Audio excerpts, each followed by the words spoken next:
તળાજા તાલુકાના જાતપર ગામે બારિયા પરિવારના ચામુંડા માતાજીના મંદિર ખાતે ચૈત્રી સુદ પૂનમના દિવસે એક ધાર્મિક કાર્યક્રમ યોજાયો હતો। આ ધાર્મિક કાર્યક્રમમાં નવચંડી યજ્ઞ તો મહાપ્રસાદની પણ સુંદર વ્યવસ્થા કરવામાં આવી હતી। 2 મહિના અગાઉ બારિયા પરિવારના ચામુંડા માતાજીના મંદિર ખાતે સોના ચાંદીના આભૂષણોની ચોરી થઈ હતી। આ ચોરીનો ભેદ હજુ પણ નહીં ઉકેલાતા સમસ્ત બારિયા પરિવાર દ્વારા આંદોલન કરવાની ચીમકી ઉચ્ચારવામાં આવી છે। તળાજા તાલુકાના જાતપર ગામે બારિયા પરિવારના ચામુંડા માતાજીના મંદિર ખાતે પરંપરાગત રીતે નવચંડી યજ્ઞનું ધાર્મિક આયોજન કરવામાં આવ્યું હતું। તો સાથે જ બ્લડ ડોનેશન કેમ્પ પણ યોજાયો હતો। તો 2 મહિના અગાઉ મંદિરમાં થયેલ ચોરીનો ભેદ નહીં ઉકેલાતા સમસ્ત બારિયા પરિવાર દ્વારા આંદોલન કરવાની ચીમકી પણ ઉચ્ચારવામાં આવી છે। ભાવનગર જિલ્લાના તળાજા તાલુકાના જાતપર ગામે આવેલ બારિયા પરિવારના ચામુંડા માતાજીના મંદિર ખાતે પરંપરાગત રીતે 59માં વર્ષે પણ નવચંડી યજ્ઞનું આયોજન કરવામાં આવ્યું હતું। હર વર્ષની ચૈત્ર મહિનાની પૂનમના દિવસે બારિયા પરિવારના ચામુંડા માતાજીના મંદિર ખાતે આવું ધાર્મિક કાર્યક્રમનું આયોજન થઈ રહ્યું છે। આજે પણ પરંપરાગત રીતે યોજાયેલા ધાર્મિક કાર્યક્રમમાં 15 થી 20,000 લોકો આસ્થા સાથે જોડાય માતાજીના દર્શન કરી ધન્યતા અનુભવી હતી। તો સાથે જ નવકાર ચેરિટેબલ ટ્રસ્ટની બ્લડ બેંક દ્વારા બ્લડ ડોનેશન કેમ્પનું પણ સુંદર આયોજન કરવામાં આવ્યું હતું। જય માતાજી, હું doctor Bharat Bariya, Maruti clinic and paediatric care, new ચાકોટડા।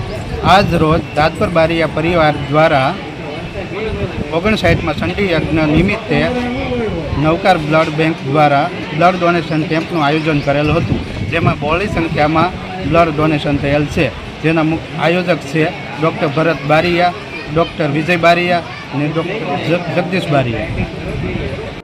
2 મહિના અગાઉ જાતપર ગામે બારિયા પરિવારના ચામુંડા માતાજીના મંદિરે સોના ચાંદીના આભૂષણોની ચોરીનો બનાવ બન્યો હતો, પણ આ ચોરીનો હજુ સુધી ભેદ નહીં ઉકેલાતા સમગ્ર બારિયા પરિવાર દ્વારા ઉગ્ર આંદોલન કરવાની ચીમકી ઉચ્ચારવામાં આવી છે અને આ બાબતે આવેદનપત્ર પણ આપવામાં આવ્યું હતું અને તેમાં ઉલ્લેખ કરવામાં આવ્યો હતો કે આગામી 10 દિવસમાં ચોરીનો ભેદ નહીં ઉકેલાય તો સમસ્ત બારિયા પરિવાર પોલીસ તંત્ર સામે, સરકાર સામે ધરણા કરશે, રેલી પ્રદર્શન કરશે અને ઉપવાસ આંદોલન પણ કરશે તેવી ચીમકી સમસ્ત બારિયા પરિવાર દ્વારા ઉચ્ચારવામાં આવી છે।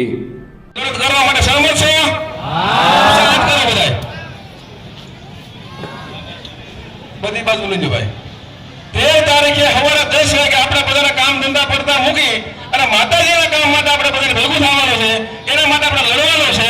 જ્યાં સુધી આપણો નિર્ણય ન આવે ત્યાં સુધી આપણે લડત શરૂ રાખવાની છે અને આમાં કોઈને કઈ ફેરફાર કરવો હોય આપણા કાર્યક્રમમાં તો હજી એકવાર કહું છું, ભાઈઓને વિનંતી કરું, અમારી કરતા સારો કોઈ વિચાર હોય તો અમને રજૂ કરે, અમે સાંભળવા તૈયાર છીએ એના માટે નિર્ણય કરવા માટે પણ તૈયાર છીએ।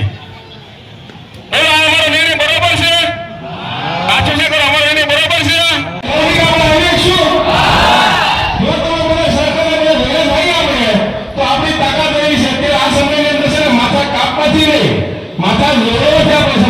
નમસ્કાર સૌને, જય માતાજી। આજ રોજ ચૈત્ર મહિનાની પૂનમ નિમિત્તે સમસ્ત જાતપર બારિયા પરિવાર દ્વારા મહાચંડી યજ્ઞનું આયોજન કરેલ, જેમ દર વર્ષે 59માં વર્ષે મહાયજ્ઞનું આયોજન કરવામાં આવેલ। તમામ પરિવારના ભાઈઓ, બહેનો, માતાઓ, વડીલો આશરે અંદાજિત 15 થી 20,000 સંખ્યામાં આજે હવનમાં ઉપસ્થિત રહેલા અને બધાએ ધાર્મિક વાતાવરણ ઊભું કરી અને માતાજીના દર્શન કરી માતાજીના આશીર્વાદ લઈને જે એક શાંતિનો અનુભવ કર્યો છે। તેમજ આજથી 2 મહિના પહેલાં જાતપર માતાજીની મંદિરની ચોરી થયેલ ત્યારે આજે એક જનરલ સભામાં એક નક્કી કરવામાં આવેલ છે કે આવતી 13 તારીખ 13/4/2026ના રોજ સમસ્ત જાતપર બારિયા પરિવાર દ્વારા હજારોની સંખ્યામાં અહીંયા ભેગા થઈ અને સરકારની સામે, પોલીસ સામે જે ચોરીના આરોપી આજ સુધી પકડાયા નથી એના માટે ઉગ્રથી ઉગ્ર એક લડતનું આયોજન કરવામાં આવેલ છે। અમારી પોલીસ તંત્રને એક વિનંતી છે, અમે ગઈકાલે એક આવેદનપત્ર આપેલું, એમાં અમે ચેતવણી આપી છે દિવસ 10ની અંદર જો આ ચોરીના મુદ્દા માલ પકડાય અને ચોરીના આરોપી ન પકડાય તો આગામી દિવસોમાં ઉગ્રથી ઉગ્ર આંદોલન કરવામાં આવશે।